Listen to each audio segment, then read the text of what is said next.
Assalamualaikum warahmatullahi wabarakatuh. Ngobusta kali ini akan menceritakan lagi kisah nyata yang ditulis oleh Dedi Azahra Supriyadi. Kisah ini kisah nyata yang kualami sendiri pada tahun 2008 saat aku bekerja di salah satu perusahaan tekstil di kota Bandung. Ini adalah segelintir kejadian janggal yang aku alami saat kerja shift malam.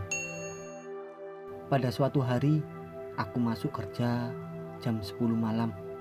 Memang sudah bagianku kerja malam, karena memang di tempatku bekerja dibagi menjadi 3 shift. Ada yang pagi, siang, dan juga malam. Saat itu aku masih operator salah satu mesin celup kain di pabrik. Saat aku mau masuk pabrik, tiba-tiba dihampiri seorang mandor yang kebetulan berpapasan denganku. Mandor itu masuk shift siang dan aku masuk shift malam.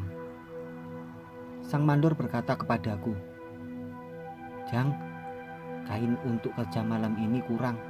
Otomatis mesin harus off dulu satu. Kamu mau masuk atau pulang?" Aku pun menjawab, "Duh Pak, kenapa nggak nelpon atau SMS biar aku nggak masuk sekalian. Kalau sekarang aku pulang kan tanggung Pak, mana malam lagi." Sang mandor pun menjawab, "Ya kalau mau tetap masuk kerja, TSD kata si bos jalankan mesin pengering saja kalau mau tetap masuk kerja." Aku pun terpaksa mengiyakannya. "Iya deh Pak, nggak apalah, yang penting kerja. Daripada nggak kerja nanti gajiku dipotong 2 hari." Aku pun langsung mengganti baju dinasku di pabrik itu. Sepanjang jalan aku hanya bisa menggerutu dalam hati, karena memang aku tahu kalau kerja malam itu mesin pengering nggak pernah dipakai. Ruangannya pun terpisah dengan mesin-mesin lain. Otomatis kalau aku ngejalanin mesin itu ya pasti bakal sendirian. Nggak apalah, daripada nggak kerja. Lagian harus nabung buat persiapan pesta pernikahan. Setelah berjalan beberapa saat, aku pun sampai di depan mesin. Mataku menerawang sekeliling. Duh, sial, cuma aku yang kerja di sini. Mana bersebelahan dengan gudang kain. Duh, apes-apes malam ini. Segera kunyalakan lampu ruangan, lalu kunyalakan mesin pengering. Kulihat ada bagian roller yang kotor. Terpaksa aku bersihkan dulu karena tugasku malam ini mengeringkan kain warna putih. Setelah selesai membersihkan bagian mesin yang kotor, aku pun mulai mengoperasikan mesin pengeringnya. Awal mulanya sih biasa saja, meski aku kerja sendirian di ruang itu. Gak ada pikiran macam-macam maupun kejadian aneh-aneh. Namun lama-kelamaan rasanya ada yang memperhatikan dari belakang. Aku pun menolehkan pandangan, siapa tahu ada teman kerja yang datang maupun mandor yang mengecek hasil kerjaku. Tapi nihil, gak ada siapa-siapa. Aku pun mulai gelisah. Setelah kurang lebih 30 menitan, kok tiba-tiba ada bau-bauan kayak bau bangkai, tapi sangat menyengat baunya. Seakan sangat dekat jaraknya denganku. Namun aku berpikir mungkin ada bangkai tikus. Tapi selama bertahun-tahun kerja di sini, belum pernah aku bertemu tikus.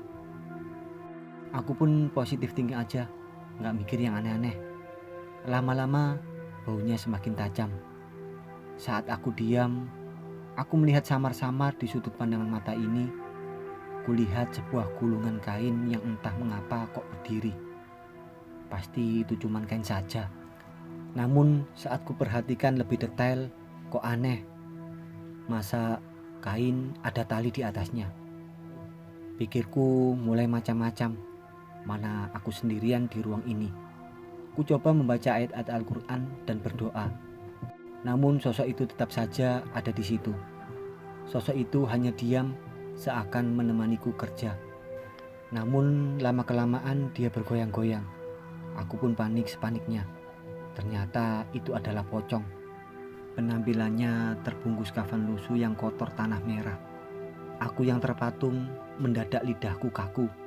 Seluruh badan gak bisa bergerak, keringat dingin bercucuran.